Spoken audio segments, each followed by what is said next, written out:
I'm kind of glad that the light is in my eye because I only see like this many people, so that's what I'm going to go with. So, December has the highest rates of suicide, and I can tell you, I'm pretty sure I understand why. So in my family, we've decided June has always been the month of my dad. His birthday was in June, Father's Day was in June, and their wedding anniversary was in June.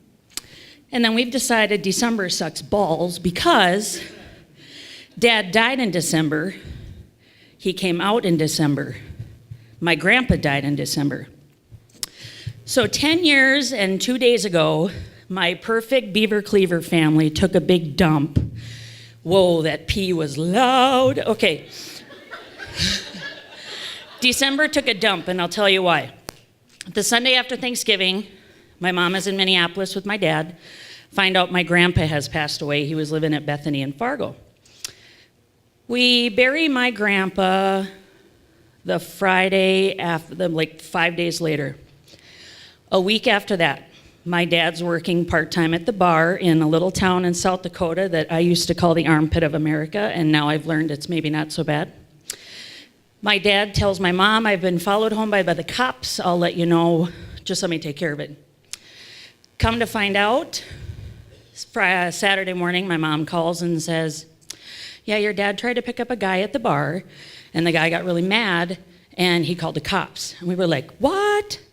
And I can't find your dad. Oh.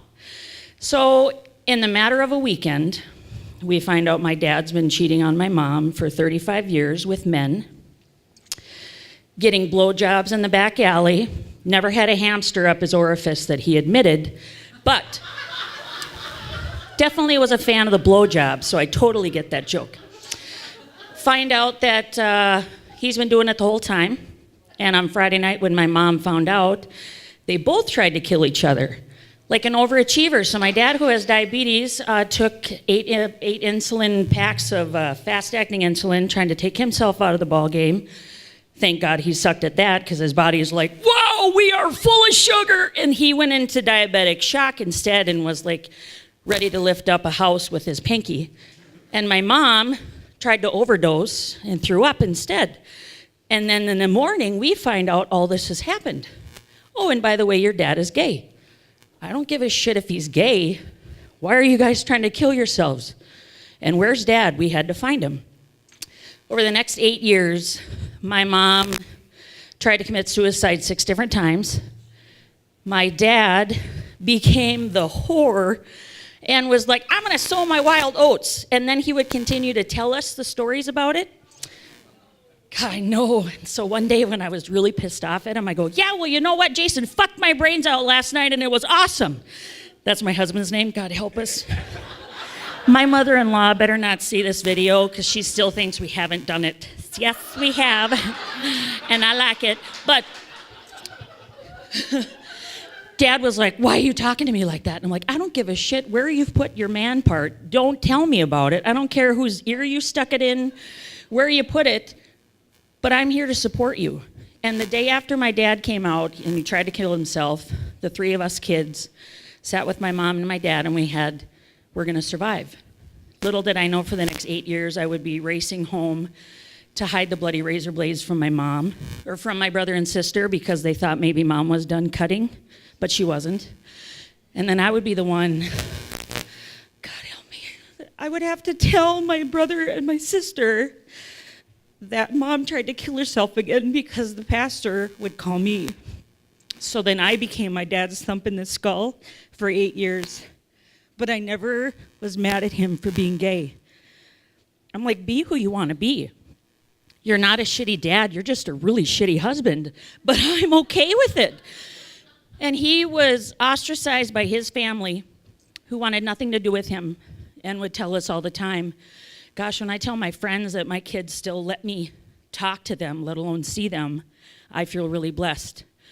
And I'm like, doesn't mean I agree with what you did, but my God, be yourself. So over the course of the next 8 years, my mom became a little more stable, very, very, very slowly, but my dad and I fought a lot. And then it was just, let's not fight, let's just figure out how to get along. So Dad got diagnosed with some pretty serious crap, and we helped him create a fuck it list. We didn't call it a bucket list because he knew he had about a year left, and we made a fuck it list.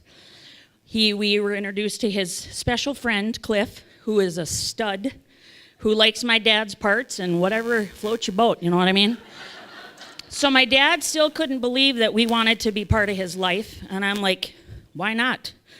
We got to be introduced to all sorts of cool stuff from my dad. You know, I didn't know you could put that there. That was one of them. But it was also inspiring because the three of us kids had to rely on each other, and it made you question every relationship you had in your life. But at the end of the day, you had people you could rely on. And we helped my dad make the list, and one of them was go to a nude beach. So then we made light of it and said, Cliff, when we put Dad through the incinerator, I hope you get his special part, and you can take him to the beach. So what hits you in the feels right now is here's my dad cheating on my Beaver Cleaver family, becoming somewhat of a person I never knew.